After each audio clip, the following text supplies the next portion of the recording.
ఈరోజు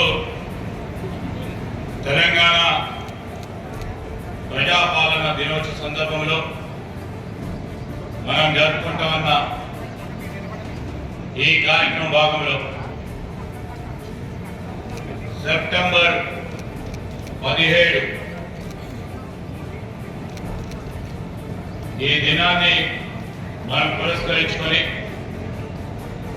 రాజరిక వ్యవస్థ నుండి ప్రజాస్వామ్య వ్యవస్థ ఆవిర్భావం కోసం అమరులైన తెలంగాణ సాయుధ రైతాంగ పోరాట యోధాలు, స్వాతంత్ర సమరయోధులకు మరియు తెలంగాణ అమరవీరులకు జోహార్.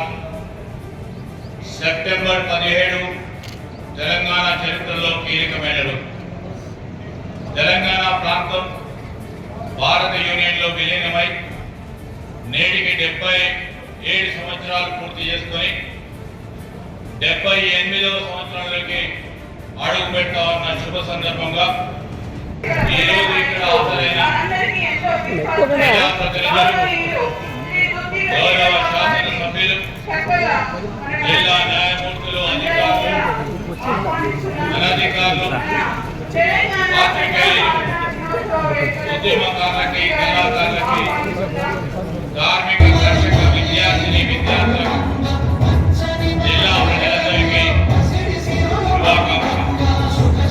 ఈ దేశం మనందరి అనే భావన ప్రతి ఒక్కరిలో ఉండాలని కలలు కన్న మహాత్మా గాంధీ గారి ఆశయం.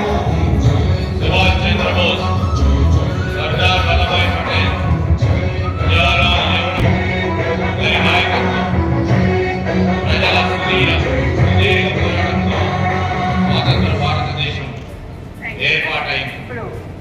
దేశమంతా 1947 ఆగస్టు 15వ స్వాతంత్ర సమరాల్లో జరిగితే బ్రిటన్ పార్లమెంట్ ఆమోదించిన ఇండిపెండెన్స్ యాక్ట్ కారణంగా హైదరాబాద్ సంస్థాన ప్రజల స్వేచ్ఛ స్వాతంత్రానికి ఇంకా పోరాడాల్సి వచ్చింది.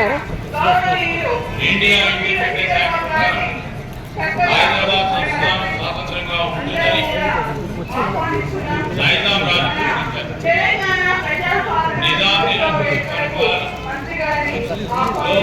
భూస్వామ్య జాగీర్దార్ విధానం, వెట్టి చాకరీ, బలవంతుల పన్నుల వసూలు, రజాకారుల నాస్తికం, ఆగడాలతో తెలంగాణ ప్రజలు తీవ్ర ఇబ్బందులు పడ్డారు. దీంతో నిప్పురవ అడవిని అడుగున్నట్టు చిన్న చిన్నగా మొదలైన నిజాం వ్యతిరేక పోరాటం తెలంగాణ మొత్తం వ్యాపించింది. రైతులు, మహిళలు, సకల జనులంతా ఏకమై ఆయుధాలు ధరించి హైదరాబాద్ సంస్థానం భారత యూనియన్లో విలీనం చేయాలని సాయుధ పోరాటం చేశారు.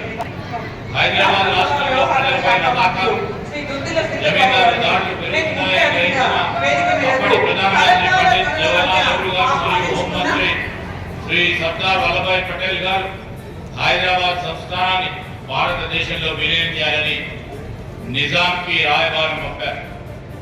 తమ సంస్థానాన్ని భారతదేశంలో విలీనం చేసేందుకు నిజాం అంగీకరించకపోవడంతో 1948 సెప్టెంబర్ 13న భారత సైన్యం రంగంలోకి దిగింది. దీనిని ఆపరేషన్ పోలో అని పిలిచారు. ఒకవైపు సాయుధ పోరాటం, మరోవైపు భారత సైన్యం రంగంలోకి దిగడంలో చేసేదేమీ లేక అప్పటి నిజాం భారత యూనియన్లో విలీనం అంగీకరించి 17వ సెప్టెంబర్ 1948 సాయంత్రం డెక్కన్ రేడియోలో ఇండియన్ యూనియన్లో చేరుతున్నానని నిజాం ప్రకటించారు.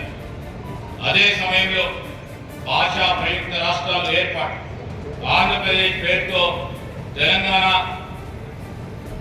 మరియు ఇతర తెలుగు రాష్ట్రాలను కలపాలని రాజకీయ ప్రతిపాదన ఒకటి ప్రారంభమైంది.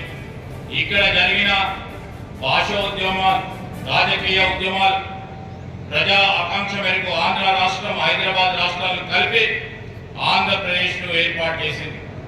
దీంతో 1969లో ప్రత్యేక తెలంగాణ ఉద్యమం